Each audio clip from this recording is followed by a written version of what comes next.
She thought it was just another quiet morning. 8 months pregnant. Alone at home until two men in fake HOA uniforms forced their way in. What they did next was unthinkable. What they didn't know. Her twin brother was a Special Forces veteran. Minutes away. This isn't just a story of trespass and trauma. It's a story of courage, outrage, and the moment one family's fight reshaped an entire community. Sarah Miller had never felt entirely at ease in her new neighborhood outside Austin. Barbas. It was too quiet in a manufactured way, the kind of quiet you get when everyone follows unwritten rules and smiles more than they speak. Still, she and her husband had chosen the suburb for its safety, proximity to her OB/GYN, and enough backyard for their future daughter to run in someday. At 8 months pregnant, Sarah was tired. Her ankles swelled by noon. Her sleep came in 2-hour intervals. But she kept herself grounded by keeping routines: morning tea, prenatal yoga, and sorting through tiny baby clothes in the nursery that still smelled like fresh paint. That morning started like any other. She had just finished her tea when the doorbell rang. Standing outside were two men in identical olive green polos, with HOA safety division stitched across the chest. One held a clipboard, the other a cheap plastic badge that caught the sun like tinfoil. They were in their late 30s, polite on the surface, but carrying a strange confidence that didn't match their vague credentials. "Ma'am, we're here about a community health concern," the taller one said. "There's been a report of a lice outbreak. We need to perform a safety inspection." Sarah blinked. A lice outbreak.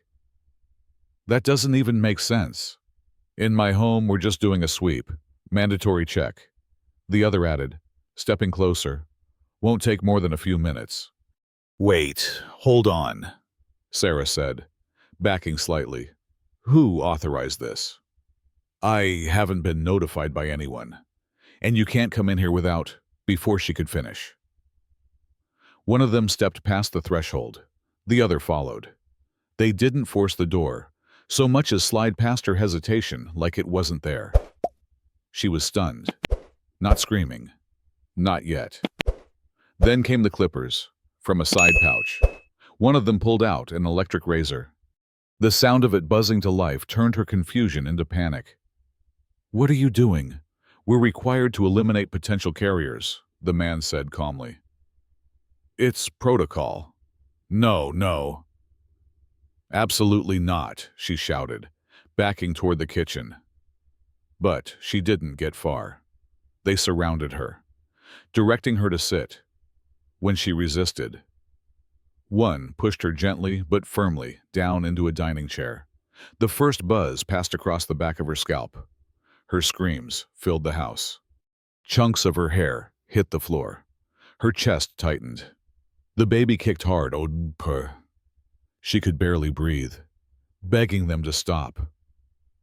Her hands shaking uncontrollably. The violation wasn't just physical. It was personal, psychological. She wasn't just being assaulted. She was being erased. Outside, windows remained closed. Curtains didn't move. Maybe neighbors heard. Maybe they didn't. But no one came. Until someone did. The front door slammed open with a violent crack. Michael Miller didn't knock. He'd just gotten back from his morning run, gray shirt, soaked with sweat. Black gym shorts clinging to his legs. Heartbeat already pumping when he noticed Sarah's car in the driveway, and the door slightly ajar. He knew something was wrong. Michael wasn't just Sarah's twin. He was her guardian, in every way that counted. A recently returned Special Forces veteran on leave after a high-risk operation. Michael had been trained to read tension, to measure danger in milliseconds. And the scene in front of him screamed one-word violation. He moved fast. One of the men reached toward him. Michael didn't hesitate. He pivoted, gripped the man's wrist, and slammed him into the wall with a clean, efficient movement. The second tried to run. Michael grabbed him by the collar and threw him to the floor, kneeling on his back until he stopped fighting. Sarah was sobbing, her hair half gone, her body curled around her belly like a shield. Michael called 911. By the time police arrived, Michael had the men zip-tied on the driveway, bruised and face down. Sarah sat wrapped in a blanket on the porch swing, silent but alert, her hand resting protectively on her stomach. The men claimed it was a misunderstanding, that they were just following HOA directives. But they had no warrant, no real ID, just matching shirts and manufactured authority. The footage from Sarah's doorbell cam confirmed it all. The officers were imposters, but not in the usual sense. They were part of a volunteer safety committee hastily created by the HOA after an unrelated pest scare the month prior. There was no oversight, no background checks, just badges printed at home and an inflated sense of power. When Michael posted a short video online explaining what had happened with Sarah's permission, it took off like wildfire. The video was simple, a raw monologue in his backyard, shirt still damp with sweat, voice calm but seething. They came into my sister's house. No warrant, no right. They put their hands on her, on my family. She's pregnant. She was alone. He called it HOA security gone wrong. My sister's trauma and my response. Within 12 hours, it hit 500,000 views. By the next day, it was everywhere. People weren't just angry, they were furious. Stories poured in, videos. Hashtags like #NotMyHOA and #Justice. For Sarah, flooded timelines. National news picked it up. Panels debated the unchecked power of HOAs. Legal experts pointed out the terrifying lack of regulation in some communities. Sarah, fragile but resolute, testified in court. The two men were charged with assault, impersonation, unlawful entry, and harassment of a pregnant woman.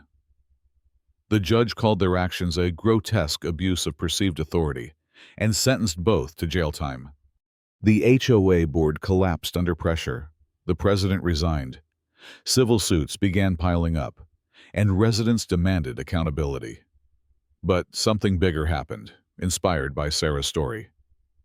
Local lawmakers passed emergency ordinances prohibiting any HOA from forming enforcement units without city oversight, police partnership, and strict training.